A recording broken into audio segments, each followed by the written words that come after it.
On this edition of the program, Iowa is back. We have some big trouble in the state of Texas in that Senate race. A couple announcements and commercials in the Nebraska Senate race for the midterms. And speaking of 2026, are the Democrats digging themselves into a deep financial hole? The money man, Dave Levinthal, joins us. It's all coming up. The following is brought to you by Just Another Pilot.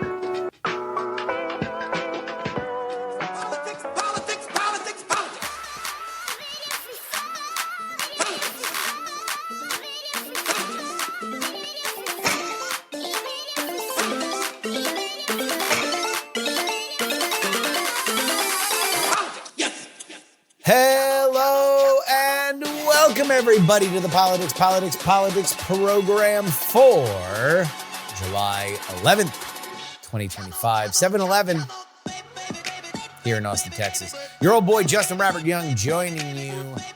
And man, we are just zooming through this year, huh? Can you believe it?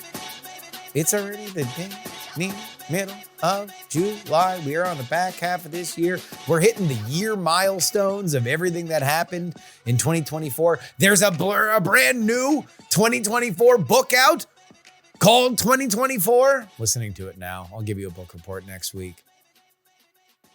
But we also begin to have the midterms come into clarity. And in the update, we'll have some big stuff that's happening in Texas, both on the Senate side and on the House side. But there's been a few commercials that have been out recently that I wanted to bring to your attention. So obviously these have a visual component to them. I know that the vast majority of our listenership is on audio only. And trust me, guys, if I could only get fat, not do my hair, and talk to you as I wanted to, well, I would. But unfortunately, the only way that people find us is video. People do like our YouTube, so head on over to youtube.com/politics, and you'll be able to find, politics, the three politics. God, why did I pick that name? You'll be able to see everything that we are showing you. Here's the first, and it comes with a little news story afterward. Go ahead and play the clip, Will.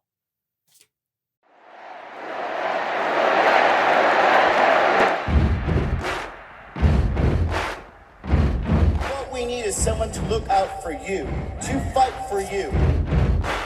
Buddy, you're a boy, make a big noise, playing in the street, gonna be a big man someday. You got mud on your face.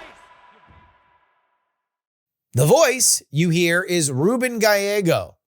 And despite the fact that the band Queen did not write "We Will Rock You" in Iowa, that is what he is promoting.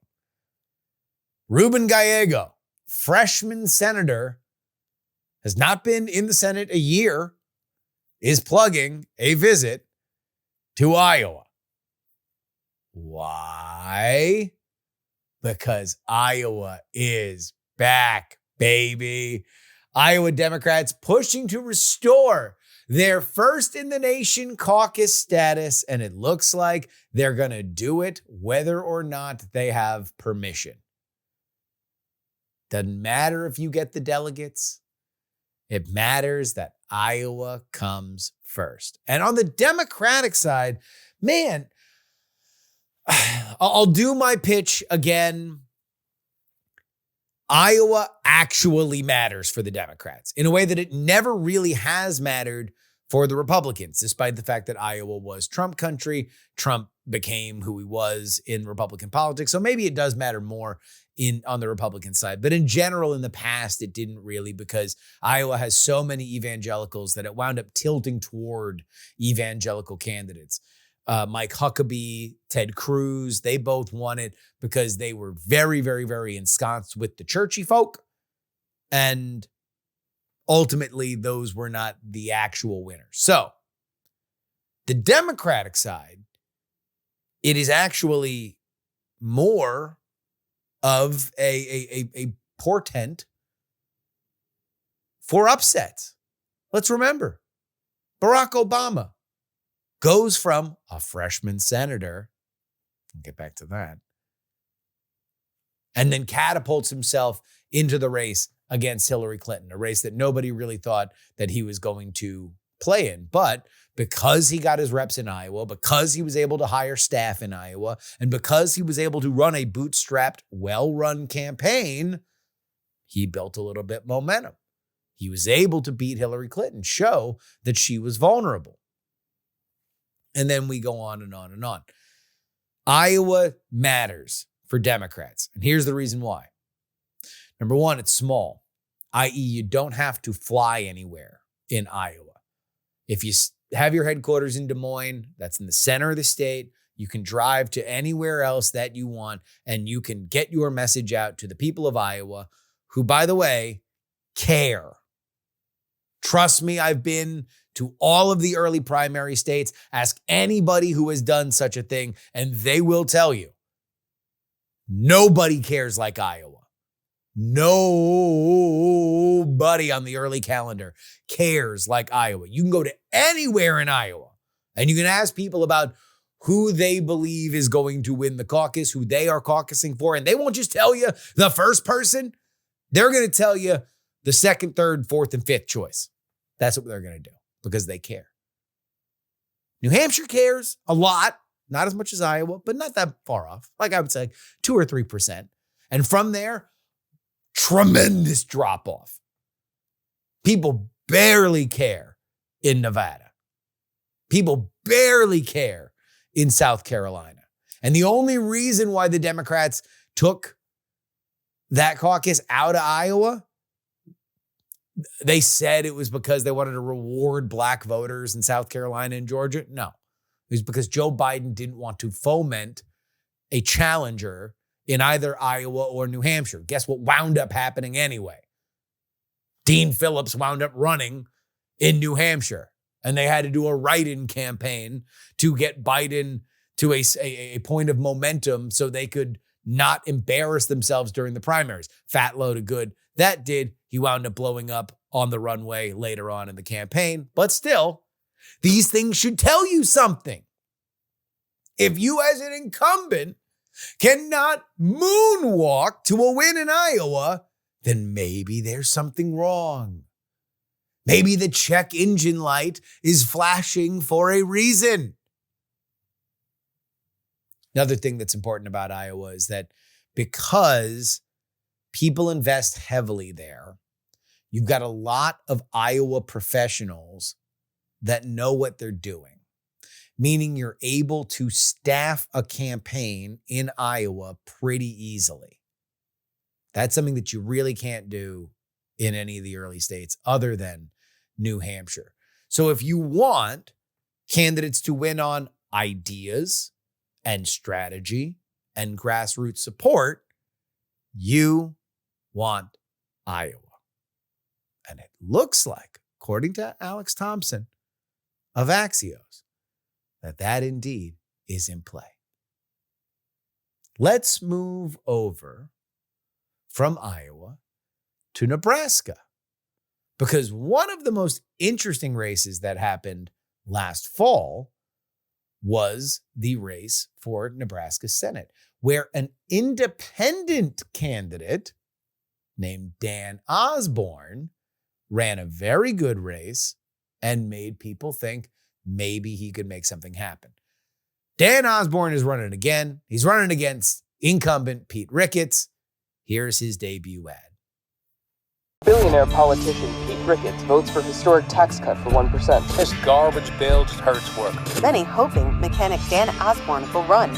Polls show a close race. There's a lot of rich guys in Washington like Pete Ricketts, but not a lot with hands like these. We fix their cars, grow their food, fight their wars. Politicians like Senator Pete Ricketts are the problem. His dad worked for a living. But Petey, he got his money the fast way, his billionaire family. For 20 years, he's been trying to buy power in Nebraska, throwing big money against Republicans, Democrats, independents, anyone who's not willing to do his bidding. Wall Street Pete bought his Senate seat. And what's he done? Whatever's best for Pete. He made $10 million off the stock market in 1 month this year. Yeah, that's real. But when working people need his help, it's always the same old story. Crickets from Ricketts. Bye, Pete. My story is a little different. Independent Dan Osborne. Dan Osborne. Dan Osborne. The candidate no one saw coming. There's nobody like us in the United States Senate. I'm a Nebraskan. My dad is a vet, a Republican county commissioner. I spent my life as an industrial mechanic fixing stuff. I served in the Navy and the Nebraska Army National Guard. I've been a registered independent my whole life. I didn't buy my way into politics. I only got involved when the corporate bosses came after my coworkers at the factory. I'm running for Senate because Congress shouldn't just be a playground for the rich. We got to make things more affordable, secure the border, and take on the corruption in Washington. Congress spends their time bickering about how much we should cut taxes for billionaires and multinational corporations. We're just an afterthought. My kids and yours deserve an American dream too. So yeah, I'm running. Taking on one of the richest guys in Nebraska is pretty hard. He'll have a lot to say about me and a lot of money to do it. But in Nebraska, the little guys need a fair shake too. I think this fight's a big one worth taking on.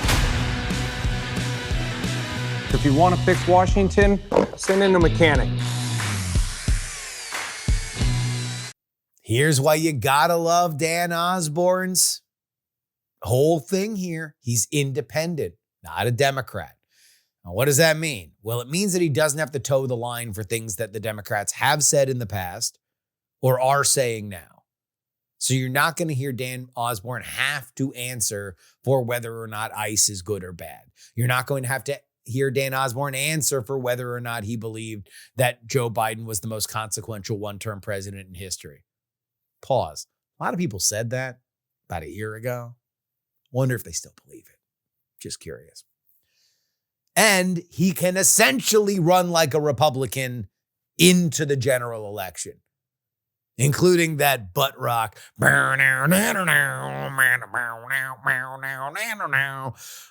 Like, I'm a kind of guy that likes to work with my hands, punching and having a good time for the middle class. What's the big conflict that you see in that ad?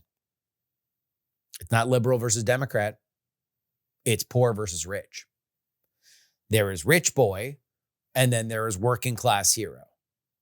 Dan Osborne he's always had a great sense of person. The question has always been whether or not he can consistently run as an independent when he is very obviously that state's best hope for somebody not a Republican to win. And then there's the inevitable question of he loves Bernie Sanders. Bernie Sanders is an independent, but he's also a pretty regular Democratic vote when that party needs him. He ran in the Democratic primary. So if he's a Bernie Sanders independent, doesn't that really just mean Democrat? And then there's this. This is an ad that is run by the Senate Republicans. I'm going to go ahead and say earmuffs for the kiddos if they're listening. Just pause this one. It gets a little graphic. We already know Dan Osborne is a Bernie Sanders Democrat. I love Bernie. Yeah, I love Bernie. But Osborne has even more skeletons in his closet. Osborne is married with children, but on social media, he got caught liking hardcore gay porn. Hashtag ass worship. Hashtag anal dreams. Hashtag kinkiest man me.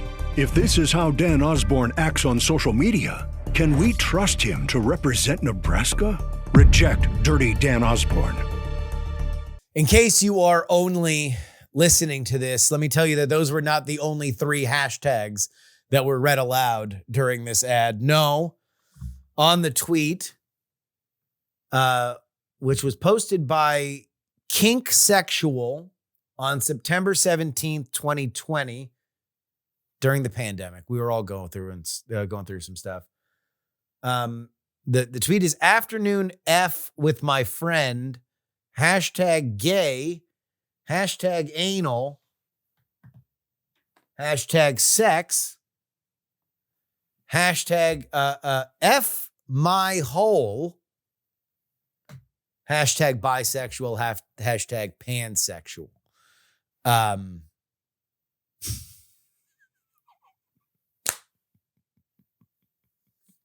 Sometimes, sometimes you just get the content that you need. We got a lot more to talk about in the midterms, but we're going to save that for the update. Now let's talk about money with our boy, Dave Levinthal.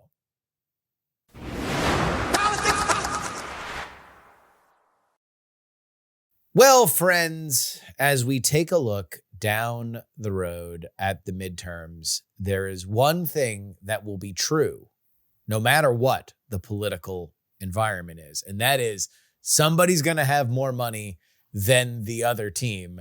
And it looks like right now there is a tremendous divide, but is it real? For those questions answered and more, we go to Dave Levinthal, our money man. How you doing, buddy? Doing great, Justin. So a few things that have just been kind of like boiling in the background for me, and then announcements. You had a big questions about Act Blue, which have not necessarily fruited to anything ridiculous, but a lot of smoke around that platform and whether or not it was going to be able to operate at the same efficiency level for Democratic causes. You have new leadership with the Democratic Party that has not gone smoothly, at least as to now. They spent more time kicking people out of leadership positions than they have seemingly done anything that has gained traction from a party perspective. And then on the other hand, you have Donald Trump announcing that he has raised $1.4 billion for the midterms. And then a big gaudy Senate leadership fund total that was announced this morning. It leads one to believe that it is at least in play that when it comes to things like digital ads, television ads, tracking, there is going to be a lot more on the air for the Republicans, a lot more people that are going to be able to be targeted by the Republicans than by the Democrats. Am I reading too much into this? We are pretty far away, but sometimes these things, momentum is real. What do you say? You're reading the tea leaves. And you should be reading the tea leaves, but the tea leaves right now are fantasy tea leaves. Okay. Yeah. You have a lot of people saying a lot of things about stuff that hasn't happened yet. And in some cases, these numbers that you're throwing out, they're sort of a Frankensteining of money that has already come in and money that might come in and money that Republicans hope will come in.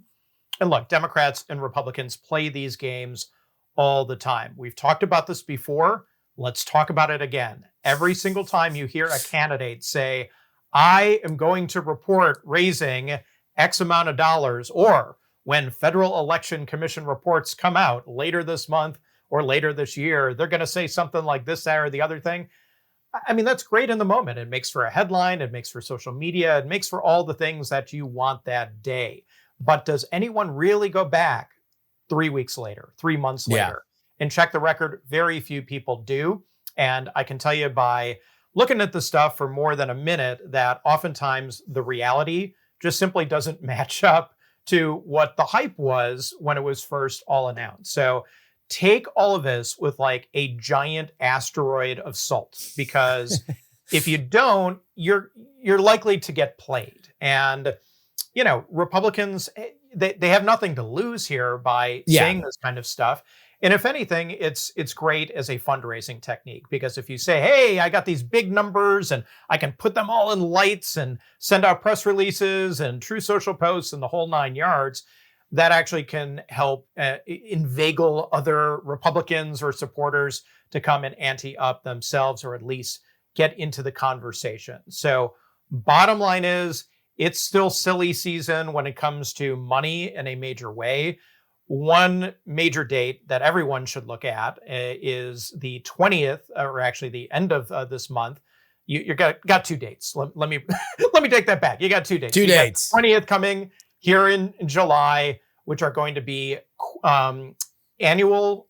We've got reports coming out monthly that will come on the 20th, and then we've got reports that are coming out for the half annual, which is the first 6 months of this year that a lot of other political committees, including the super PACs, are going to have to file. So we're going to, in essence, get our first look at what some of the big committees, the big money committees, the ones that Donald Trump and the Republicans are going to be wrapping into that big, beautiful $1.4 billion figure.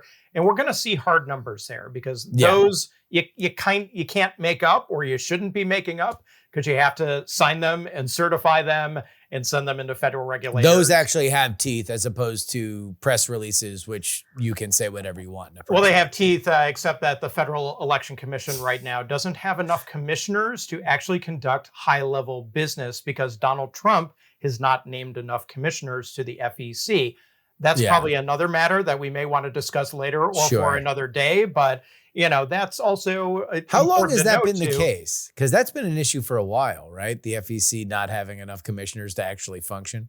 This happened in 2019. It happened again in 2020, and it's happening here in 2025. Do you see a common thread there? Yeah. Donald Trump has been president for all of those times. So gotcha. Make sure to read a story that I have coming out in Notice, the nonprofit news organization, about this.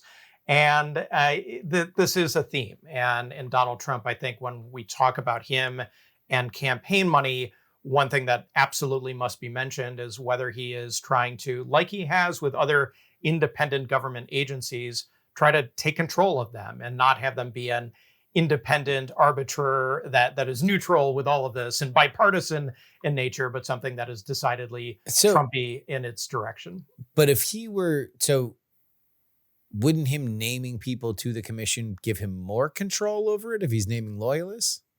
Maybe, but the thing with the FEC is that it is by design a bipartisan commission. So you can have no more than 3 of the 6 members of the FEC serving as commissioners come from any one party. It's theoretically possible that Donald Trump could nominate independents instead of Democrats. So the missing slot here that he would need to name would be a Democratic seat. In fact, there are only 3 commissioners serving on the FEC right now. So he's got 3 nominees, 2 Republicans and 1 Democrat that he is going to be responsible for. So as a result, if he does nothing, well, he doesn't have to worry about the pesky FEC mucking in his stuff, as it has done dozens of times. Also, too, it does, the kind of other side of it is that he doesn't have that ability to sort of make the FEC in his own image. And then finally, there's a risk to this in the sense that if the FEC can't do its job and regulate and enforce election laws and campaign finance laws, well, who does it?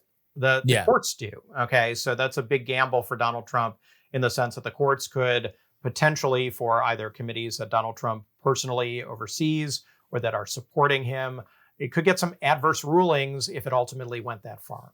I mean, that's essentially the underpinning of what happened with his New York cases, right? Mm-hmm. Absolutely. Yeah, which were FEC charges. Let's go back to the fundraising totals here, because one of the things as you went through it that immediately popped into my mind was that the benefit of announcing gaudy numbers is possibly to help them with one thing that is going on right now, and that is candidate recruitment. Like there's a lot of people that are deciding whether or not they're going to run. Republicans have not had their first choice, at least on the Senate side. They did not get Sununu to run in New Hampshire. They did not get Kemp to run in Georgia. So you have to wonder, especially for some of these House districts that are really going to decide who controls that chamber, if saying, look, $1.4 billion, the president is locked in. He looks at this as his last election. You are going to get fully energized Donald Trump and not passive, which is something that does happen with presidents often. Like there is a question of exactly how much the president is going to go out there, especially because in a lot of these districts, they're not all the same. They're not all going to be super thrilled about the president, depending on where the standing is. Without question. And so from a recruitment standpoint, absolutely. If you have some people who are viable candidates or who might make attractive candidates, are kind of on the fence thinking, is this really worth it? Do I want death threats every other day? Do I really want to get into the fray of what I see on TV day in and day out? If you've got a party that's saying, hey, look, we're going to have the resources, we're going to have the funding, we're going to have the support to give you the best tailwind that you possibly can get, that may sweeten the pot just enough for them to say, all right, it's not just going to be all on me. I've got the National Party apparatus. I've got Donald Trump Incorporated behind me, giving me the boost that I need to win in a general election, but also too, let's remember here, we have no idea how many primaries there's going to be on the Republican side, and the Elon Musk factor looms large in all of this. If his America Party decides that it's for real and is actually going to try to be a thing, despite the fact that there are obstacles the size of Mount Everest everywhere for any third party, including one led by the richest human in the world. Yeah. Okay, let's just say that that does come to fruition, at least to the extent where Elon Musk is supporting primary candidates in Republican primaries or otherwise causing trouble for Republicans. Then some of these folks on the Republican side are going to need a little bit of confidence boosting to say, all right, well, we got this. We're cool. Doesn't matter what Elon Musk is actually doing. I'm going to have what I need to run the race that I need to run. But that definitely adds a layer of drama to this process that would not be present if Elon Musk was still professing his heterosexual love of Donald Trump on social media every other day. How seriously do you take the America Party? Because I do not take it seriously at all. I don't think anyone can take it seriously until they have a reason to. And that's just looking at two things. Number one, history. We have to go back to basically fellow Buffalonian Millard Fillmore to find in the mid 19th century something that in modern politics you could point to and say there was a legit national third party here that was winning presidential races and running candidates across the country. And sure, we've had the Progressive Party and the Socialist Party and the Bull Moose Party and George Wallace stuff and H. Ross Perot and the Reform Party and other examples over the many, many decades of third parties that have come about. Of course, we have the Greens and we have the Libertarians who are sort of the ones who persist. But when was the last time that any of them won a presidential race? When was the last time any of them have had sustained success at the national level in congressional races, in House races, Senate races, winning gubernatorial elections? The answer is there hasn't been any of that. And there are multitudes of reasons why. Some of it is ballot access.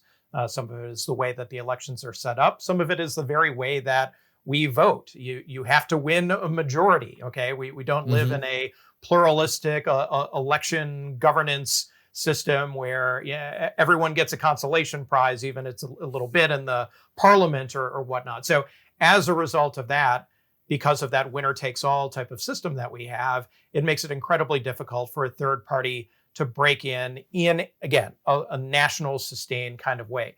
What Elon Musk does have the opportunity maybe to do is be a meme party, to be a troll party, to use that money and that flash and the instant kind of attention that he can garner to make waves in a few House races that are going to be competitive, or to knock off a Senate candidate because he decides that he wants to pour $40 million into a race. So he can definitely screw with the process. There's no question in 2026.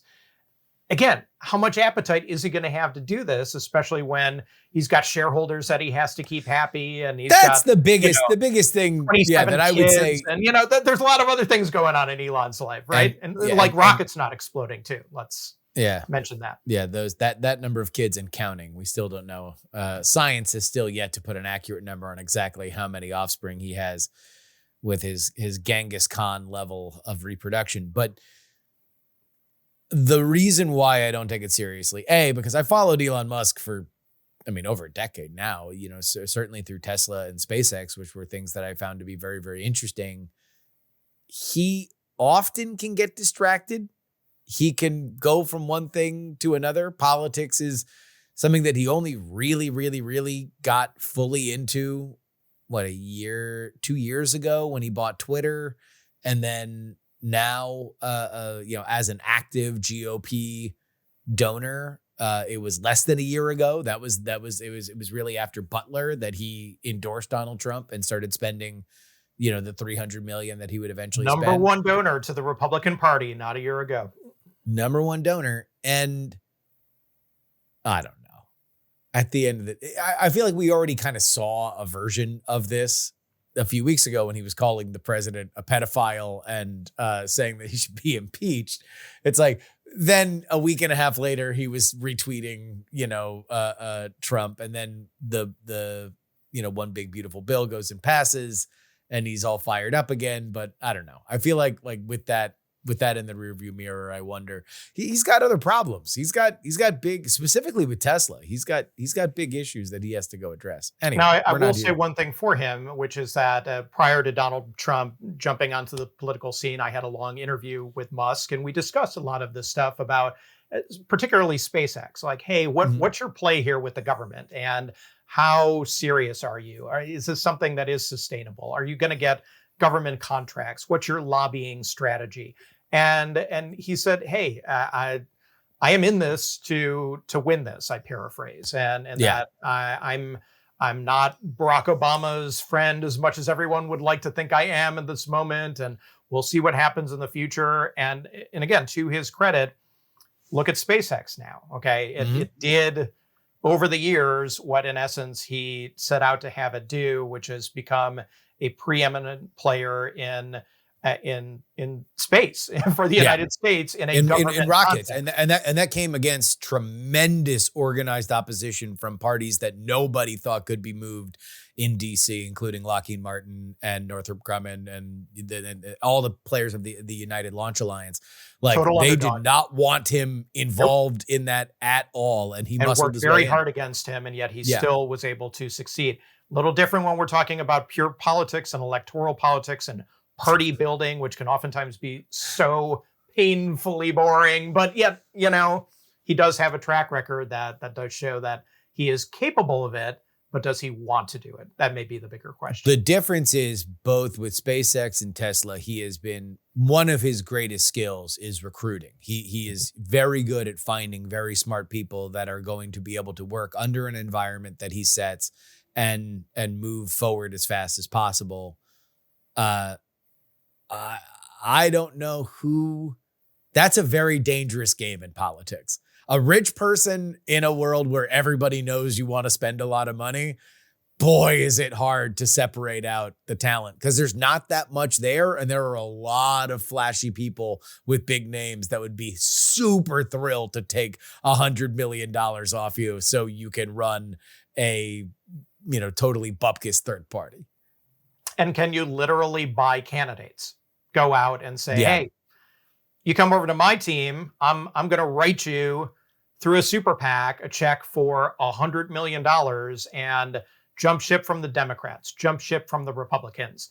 Come into my party from nowhere, from your independents, and have some names up there that Elon Musk can throw all over the place. Of course, we're talking in complete hypothetics at this point. There's not a shred of evidence to indicate that any of this is going to happen, but this is the kind of conversation that you can have with something like this because of the way that money works in the American political system. If you didn't have organizations that can raise and spend unlimited amounts of money, it would be exponentially more difficult than it already is to begin to think about having a third party. But this is the other problem. The problem with him, and this is where, ultimately, if you are in despair about the amount of money that comes into the American political system, boy, can it be wasted really fast if you are pouring it into the wrong direction. And right now we are in a world where I know Elon thinks very quickly and everything can change in a minute. But let's remember,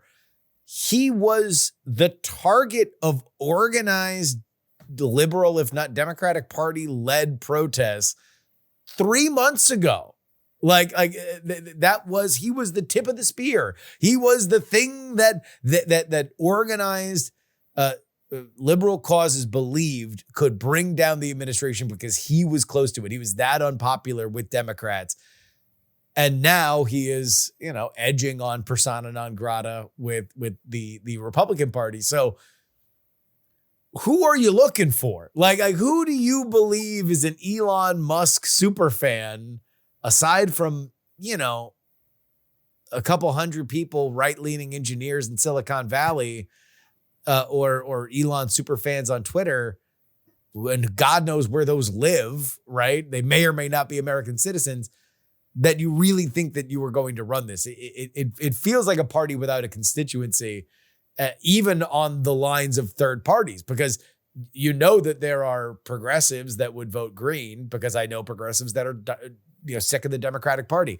I know that there are conservatives, libertarians who are sick of the Republican Party and will always vote the Libertarian Party because they are disgusted with that party. I don't know anybody that's in the Elon middle. I know people that are in the middle. I don't know if those people are like, thank God Elon is giving me a pathway to express my true political opinion. I just have no idea who that would be. And look, we saw this movie in a different format and form 4 years ago with the Forward Party and Andrew Yang and God, don't get me remember started. that, right? No, I went to an event and I was like, so what their bit is, they want to recruit other people in other parties to be, so you're not a party, you're just kind of a movie, like you're this neither fish nor fowl party / super PAC, but you don't have money, so you're a party, but you don't have candidates, so you're a PAC. You're pushing these priorities that make absolutely no sense. I was so disillusioned with the Forward Party. And who's a member of the Forward Party? What is the Forward Party doing right now? Well, the answer is self-evident. So yeah, as this applies to Elon Musk, he's going to have to do something different than that, because as much as he's talking, hey, we want to be a centrist party, and there's going to be some issues that we're pretty hardcore on, especially budget hawkdom and some of the issues Musk has been making noise about so much lately. But a party needs a platform. A party needs something to stand on. A party is a group of people, but more importantly, arguably, it's a group of ideas that those people can rally around, and that are going to be offering guiding principles for why they're different from anything else. And we already have two parties that do that, for better or for worse. So what is this third thing going to be? What's it going to stand for? And is it going to attract anyone at all?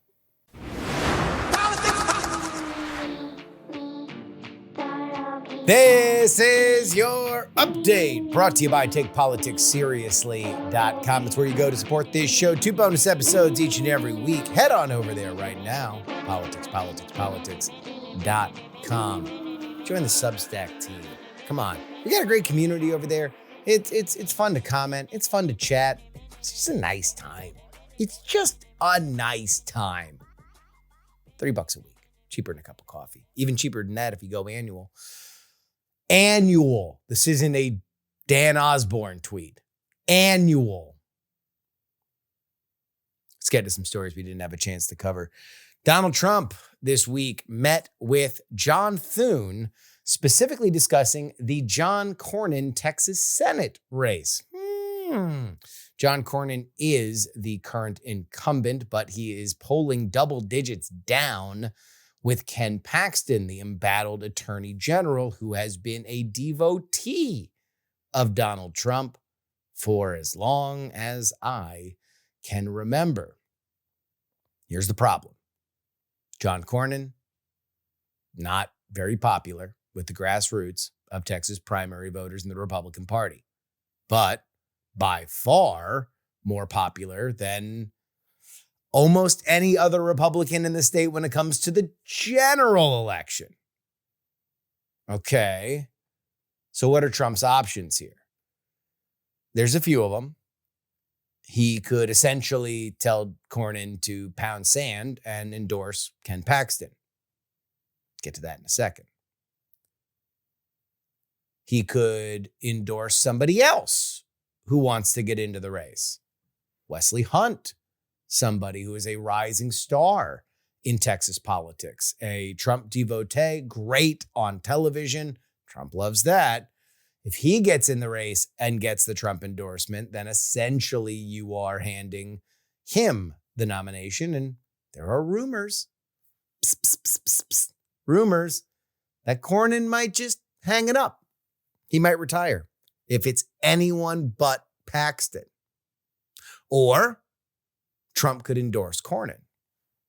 That would tell Paxton to pound sand, but it would possibly erase erase the deficit that Cornyn now faces.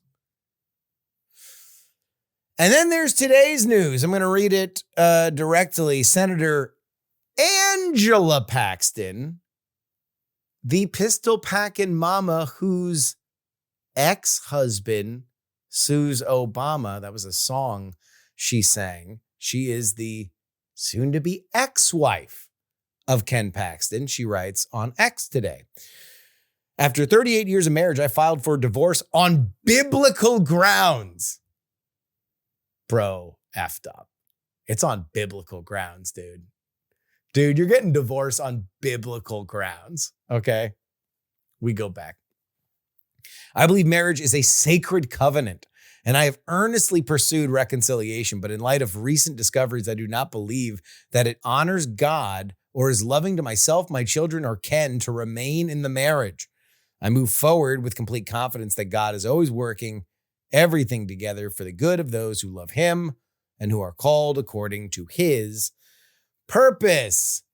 Hachi Machi. Ken Paxton also released a statement calling for privacy as they enter a new chapter. Let's remember, it was not but a year ago that Ken Paxton faced corruption charges that, among other things, stemmed around his relationship with a local Austin businessman that may or may not have involved a side piece being bought an apartment somewhere on Southwest Parkway, which I drive every morning to get to my Orange Theory workout at 5 o'clock. Boy. So the wait and see here, according to Axios, is that the White House wants to see where the polling is in a month. Who knows whether or not there's more details that will come out about Paxton between now and then? Are there any other grimy, dirty details that might sully things? We don't know. We have seen stuff like this in the past, and sometimes it does damage to a primary campaign. Other times it actually coalesces support, because it is the powers that be that are working against the one pure fighter who is going to stand up to you or stand up for you. My guess is the only thing that can actually change this is the judgment of one man, and that is DJT, Donald John Trump. Let's stay where the stars at night are big and bright, deep in the heart of Texas. In a rare mid-decade move, Texas Governor Greg Abbott has called a special session starting July 21st to redraw congressional districts ahead of the 2026 midterms. This is prompted by pressure from the Trump administration and Department of Justice concerns over potential unconstitutional racial gerrymandering, which is rich because if racial gerrymandering happened, it happened under Republican control. And so now if the DOJ is saying that there are 3 districts in Texas that need to be redrawn because they might violate civil rights law, it is going to be the people that drew those districts to begin with that are going to have to redraw them. Here's the reality. There is a belief that Texas's map can be redrawn in such a way that you could create up to 5 more, count them, 1, 2, 3, 4, 5 House seats that could be the difference in denying Speaker Hakeem Jeffries his gavel. This could set off a race with Illinois and California that would try to redraw their district maps before next fall, or this could all get stuck in the courts and not go anywhere. I have no idea whether or not this is going to work. This is so above my pay grade. But I will say that whenever you start deli slicing these districts a little thinner, right, you are putting yourself in a precarious position. Because if this is a D+7 environment, D+8 environment, not unheard of in midterms, then you are leaving yourself open for a Democratic overperformance to win House seats that they wouldn't otherwise win. And if what you are doing with a redistricting is just creating more competitive House seats, competitive House races, well, this could very well backfire. One last thing before we leave the Lone Star State where we broadcast, and that is there was one Senate poll on the Democratic side that was particularly interesting. Colin Allred, who ran against Ted Cruz and lost, he's already announced. But leading a hypothetical poll, Jasmine Crockett. That means you have the possibility that Jasmine Crockett could be running against Ken Paxton. Let's effing go. I am legit geeked. Like that now all of a sudden becomes the heavyweight fight for the midterms. And we've been looking for a heavyweight fight. We were denied the heavyweight fight that we wanted. We wanted Kemp versus Ossoff. We were begging for Kemp versus Ossoff. But, oh, God, a weak Republican in Texas in Ken Paxton versus a surging but controversial Democrat in Jasmine Crockett, it would not lack for sound bites. I'll tell you that. Meanwhile, I saw a clip on the old waterfalls. I forget which app it was. Jasmine Crockett saying that she knows when she's going to leave the House. And she has been recruiting her replacement. Are you recruiting your replacement if you don't think you are going to leave soon?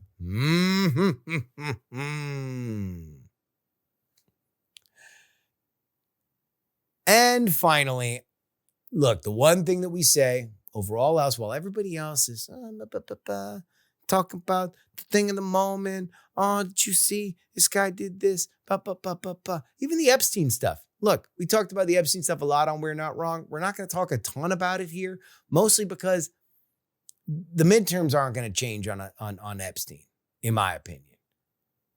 The 2028 election is not going to turn on Epstein. I'm going to bring you the stuff that is going to make sense when I talk about where I see the race. This is where I'm following it. And the economy is it. It's just what happens. This is how we decide who becomes your senator, who becomes your House member, who becomes your president. That's how we decide this, is on the economy. So right now, the big question is, tariffs cause inflation. Tariffs are a tax. Okay? Well, we are now at the end of the 90-day pause. Got extended. So it'll be the 120-day pause after Liberation Day. Some of the tariffs have gone in, specifically with our biggest trading partners, with Mexico and Canada. We have very high tariffs with China, even though they've been brought down a little bit. They still ain't what they used to be. I haven't really seen inflation. Maybe it's coming, but we haven't really seen it. And if we haven't really seen it, then the question is, with inflation now down below 2%, isn't it time for the Fed to cut rates? If you have followed Donald Trump on social media, he has been very vocal about this. He has called Jerome Too Late Powell many names, saying that he is somebody that is hurting the economy, costing the hottest country in the world billions of dollars by not making it cheaper to borrow money so people can not only invest in the economy, but also spur purchases in houses and cars to loan-dependent industries. One of the things that he has said that he could do is name Powell's replacement now. This would be very early, like a year early. If that happened, then businesses would start to listen to the uncrowned king. Because again, all power is, say it with me, class, future power. So now Jerome, not going to matter as much. No one's going to really care what Rome thinks. They are going to care about who this new person is. Rumor is it might be Scott Bessent. We don't know. Watch that inflation rate, though. And let me just see here, because the Dow has been flirting with a milestone that the Trump administration will very, very, very much. Okay, so we're closed now on the East Coast. Stock market on Thursday was up 192 points. That brings it up to 44,650. Why is that interesting? Because the high of all time is 44,775.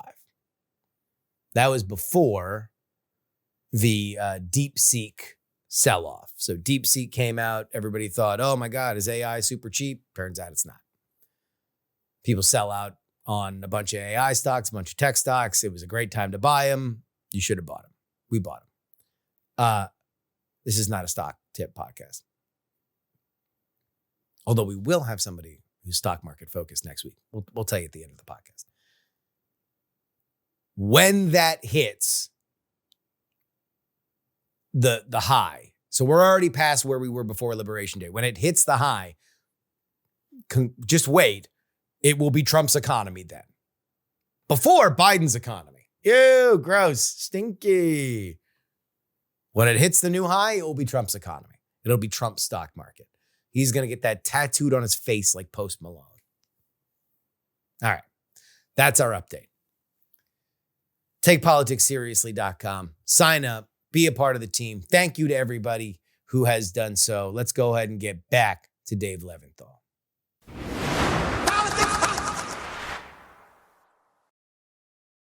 All right. So let's imagine we're really smart people, and let's imagine that through our really, really smart nature, we figure out a slice of the electorate that could be realistic. Maybe it's a regional party, but we can play in a certain area of the country with a certain set of issues that we are going to stick to like glue. And the goal is in like 3 cycles, we want to be able to play on the presidential stage. Money Man, Dave Levinthal, back of the envelope math. How much cash are we talking about? A 3-cycle plan, 12 years. To be competitive, you're talking billions and billions and billions of dollars. Like, we're talking about presidential election cycles that at the federal level, not talking about state races, not talking about local races, are into the 15 billion and up range is what we can, reasonably expect going forward based on what we've had just in the past couple of election cycles. So if you're going to be doing something that is going to be competitive, even on a partial level, so just looking at targeted House and Senate races, you're still going to be spending into the billions of dollars, because competitive Senate races these days are running well into the 9 figures. Okay. Yeah. Competitive House races these days are running into the 8 figures. Okay. So, and that's just one race. We're not talking about a lot of them. We're talking about one race that are already going into the 8 and 9 figures House, Senate. So that math is pretty easy. You add that up and you apply that to key high profile targeted races that are going to be competitive, whether the America Party is in it or not. And then you add that X factor into it, quite literally, then you're talking billions of dollars over 3 cycles, easy. That's the other thing with the Elon stuff is one of the things that I thought he did actually well when he was running his America PAC in the 2024 election was that he didn't go with one of these massive name consultants that was just going to take a huge pay cut and instead had a revolutionary idea. What if I literally just gave money away to voters instead of spending it on an insane consultancy? But that doesn't work at scale. Like that's a stunt. That's a thing you can do that would matter in the margins theoretically, that you could possibly activate certain people. Now, Donald Trump won Pennsylvania, where he put a lot of time and effort and money into. The Supreme Court candidate he was backing in Wisconsin did not win. So there is a question of exactly how much in the margins it matters. It certainly didn't matter at all when Trump wasn't on the ballot. But I don't know. No element of Elon's political career thus far makes me think, oh, you are super into building, like you pointed out, the laborious work, the tremendous paperwork and regulatory burden that is starting a new party, funding a new party, staffing a new party. This is day in, day out. It is easier to start a church.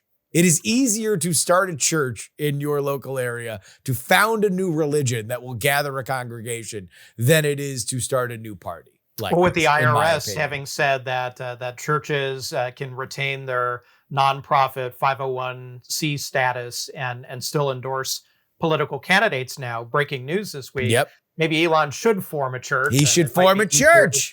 But short of him going, full faith on on our political situation here, if there is one thing to say about Elon Musk and his attention to detail, it's that, again, we know he is capable of doing those things if he wants to. He is somebody who self-acknowledges that he is obsessive about details and willing to get his hands dirty in anything that he truly cares about. So it's more or less the sort of interest quotient and the ability for him to sustain that interest that may be a deciding factor as to whether we're talking about the America Party and all the money it's spending a year from now, or nobody's mentioning the America Party because it never got off the drawing board and is nothing but an entity on paper.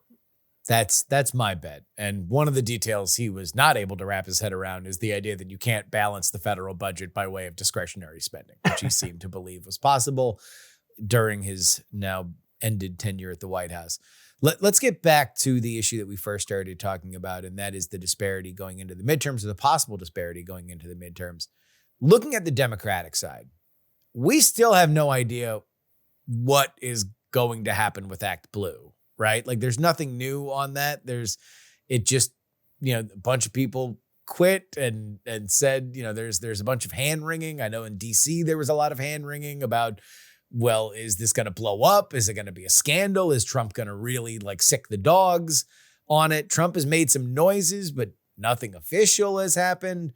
But right now, Act Blue, the money machine hums on, right? It hums on. I think one question with Act Blue, because yes, it has had some major internal problems. And there's been, I don't know if you want to call it a reckoning yet, but it feels like another shoe is going to drop. And Act Blue has had not quite a monopoly, but has been the preeminent money machine that does all of the sort of the undergirding of the Democrats' fundraising. Is there going to be whole ecosystem? That's the one thing that's crazy about Act Blue is that it's not just candidates; it's also the outside groups, the unions, like everybody in that blue lefty ecosystem, nonprofit organizations. They all run through Act Blue. Right, and Act Blue on one hand is made up to be something that it's not. It's like this machine that supersedes the Democratic Party. I mean, at its core, Act Blue is a fundraising platform. Okay, yes. It's a tool. Candidates use it. There is money exchanged to use its service. Act Blue gets a cut of profits that are raised. It's not GoFundMe, but I mean it operates on certain parallels with other fundraising platforms out there, but in this political context, supporting liberal causes and Democratic Party causes. One question will absolutely be, is there going to be a competitor that emerges on the Democratic side where instead of having this sort of quasi-monopoly that ActBlue has enjoyed, that there's going to be a serious competitor out there? There's others, there's NGP Van and other fundraising operations, but none of them have had the technology or the brand use that ActBlue has been able to establish over the past decade plus, as it has really emerged as that player, and to the point where the Republicans, in essence, tried to copy ActBlue by starting WinRed, even with the mirror image of the name, and that has kind of been its own thing. But the Republicans have never completely, fully adopted WinRed in the way that Democrats have adopted ActBlue, even though WinRed has been, much better and much more integrated with the Republican Party than it first was when it came out about 7-8 years ago. But this is all to say that ActBlue is definitely having its moment of truth here. And it's either going to get better and it's going to improve in a way that Democrats will continue to use it. What is bad? Or the free market economy is going to come and start kicking ActBlue in the tail here, and something else is going to emerge. This is what I still don't know, as I've tried to follow this as much as I could. I know people quit. I know that some people inside were reminding anybody who wanted to listen about whistleblower protections. I know that there are rumors about ActBlue being fast and loose with who is able to donate to their platform. I know that they were not asking for certain things like I believe zip codes when you were checking out, so it would make it easier for somebody to not lie about money that might not be able to be involved in federal elections. I know these are rumors, but we don't know anything for sure, right? Do we? And that's why the Trump administration has made this such a thing and has wanted the Department of Justice to go after ActBlue. And there are all sorts of accusations. The big one being, hey, ActBlue is not doing enough to make sure that your payment is secure. And that when you use your credit card to make a political contribution or otherwise use ActBlue services, that ActBlue can do shenanigans or people can steal stuff. And how political is this? Well, of course, it's just extraordinarily political, but at the same time, too, there have been no, massive charges that have dropped out from DOJ. Pam Bondi is not, knocking on the door in Massachusetts of ActBlue's headquarters. That hasn't happened yet. So the story is not told. I have not done a deep investigation into the internal machinations of ActBlue, so I don't want to speak out of turn here, but have they had problems? Absolutely. Have they had an exodus? Yeah. Definitely. Are they also too, not persona non grata, but not exactly on the up and up with a lot of Democrats who felt like they didn't do as good a job as they could have during the 2024 election? You better believe it. So since they are so now integrated into the Democratic Party, the Democrats as a party, separate and apart from ActBlue, they have some decisions to make too as to whether they want to, in essence, to fully bless ActBlue, right? In the way Keep that them part of the board it. cube, or do they want to expel them out and get rid of them so the connection is broken, or at least more at arm's length than it has been over the past several election cycles. Is the friction with ActBlue that they did not raise enough money, or that they were not careful enough on the bookkeeping of where the gigantic sums of money that came in during 2024 were coming from? Well, there were bookkeeping questions. There were technology questions. There were questions about whether they're taking too large of a cut. All the and you talk to different people and they have different criticisms. Different I'm not gripes. suggesting one is more, important than another. But when you lose and things don't go well, and you don't feel like you have won the money game or won it sufficiently enough to win the ultimate game, which is the elections or control of the House or the Senate, then of course there are going to be some question asked, and there are going to be lots of fingers pointed. And act blue for reasons that were somewhat in their control, and also too probably not in their control, have become a little bit of a target, so to speak, for Democrats in addition to Republicans. One last question here. When new Speaker of the House, then new Speaker of the House, Mike Johnson came in and he replaced somebody that was known as a gigantic fundraiser in Kevin McCarthy.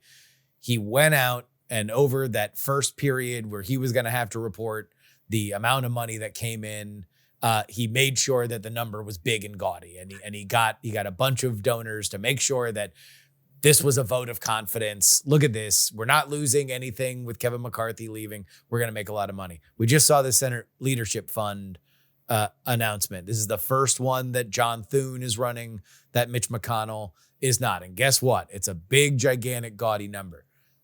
Does it surprise you with new leadership at the Democratic National Committee that we have not seen more of an effort to say, hey, don't worry, I know we have new leadership, but part of that is a no stop to the money train. Here's a bunch of money that came into the DNC this month. Are you surprised that you have not seen that from them? No. And here's the thing with Republicans, as we discussed before, you can say anything you want to, and there's no hard facts to back it up. And hey, look at 2025 in general. You can say whatever you want about tariffs and the way that it's going to affect the economy. You can say anything about the Epstein list, and is it going to be true and match up to reality? Maybe not. The Epstein two-step. Yeah.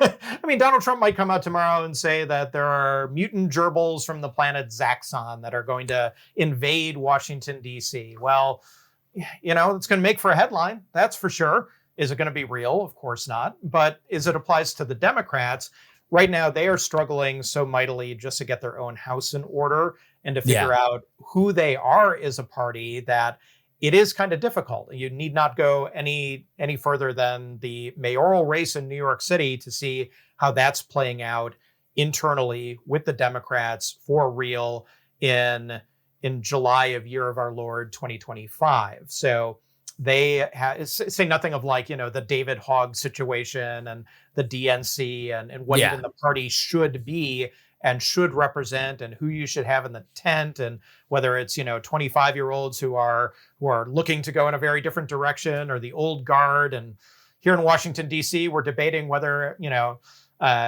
Eleanor should Holmes Norton should stay as the delegate to D.C. after 18 terms on her 89th birthday. So I could go on, but the point here is that until the Democrats have a story to tell, it's kind of difficult to tell the story of money when you don't have anything else really to back it up at this point. And they're still trying to figure out opposition to Donald Trump in the first place. They've got time. I don't know, man. That feels like the number one thing that you should be doing. If you're Ken Martin and you come into the DNC, the first thing you should be doing is going to all the top donors and saying, hey, do you feel that we got our ass kicked in 2024? Do you want to signal that this is a winning ticket as we build our opposition to Donald Trump in 2025? What's your plan? We're figuring it out. The plan one is that the money's here. I don't know. Donor fatigue is real. And Democrats are experiencing that to a degree here. And they can't announce money that they don't have. Okay. Like they could, but they're not going to in their case. And, it's a risky strategy, as we've seen with the Republicans, to make up fantasy numbers. And if the Democrats fall short and don't hit like an aspirational goal that's like, hey, we've raised $1.4 billion too, asterisk, money that has not yet been raised and the fine print.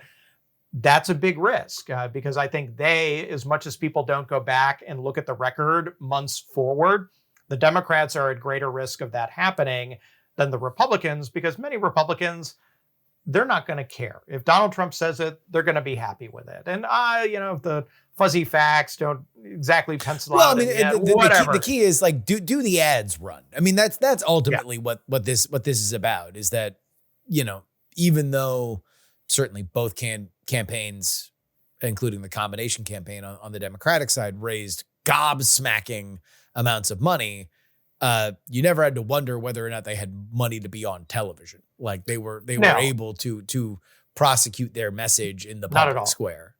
But for Republicans and Democrats alike, at least at this point in July of 2025, they don't have to worry too much about the ads. They don't have to worry about communication at this point.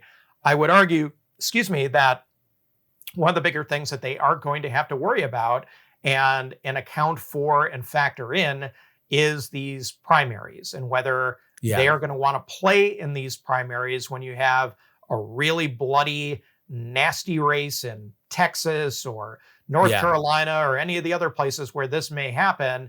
And do they want to get involved? Because if they want to get involved and try to put their finger on the scale, well, that finger is going to come with like a big wad of cash wrapped around it because there's no other way to do it, at least in a meaningful way where you get the result that you want for a general election context. So definitely some variables here that wouldn't necessarily always be the case to the degree that we may see them in 2026 versus other previous midterm election cycle go-arounds.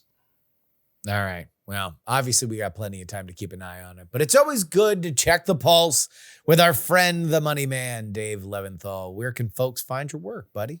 Go to davelevinthal.com. You will find the latest and the greatest there, and some recent stories and Notice and Columbia Journalism Review and Fortune that you should check out under my all over the place, man. All over the place. You love to see it. Thank you very much, buddy. My pleasure. Thank you, Justin.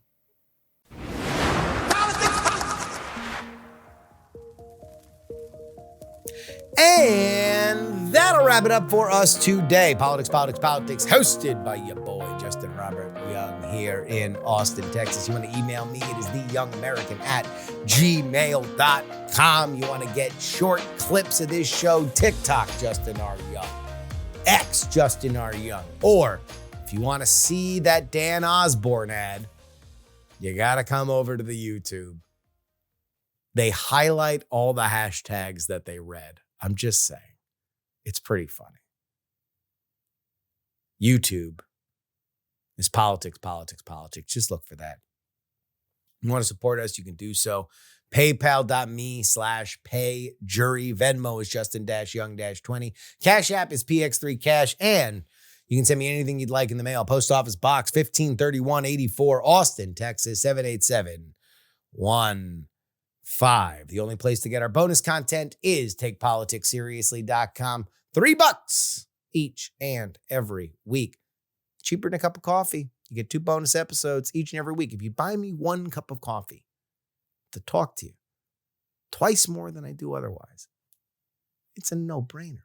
And it's even cheaper than that if you go in. You will, what are you, stupid? Head on over there right now, TakePoliticsSeriously.com. But it's only at our Asimovian foundational tier that you get your name read at the end of the show.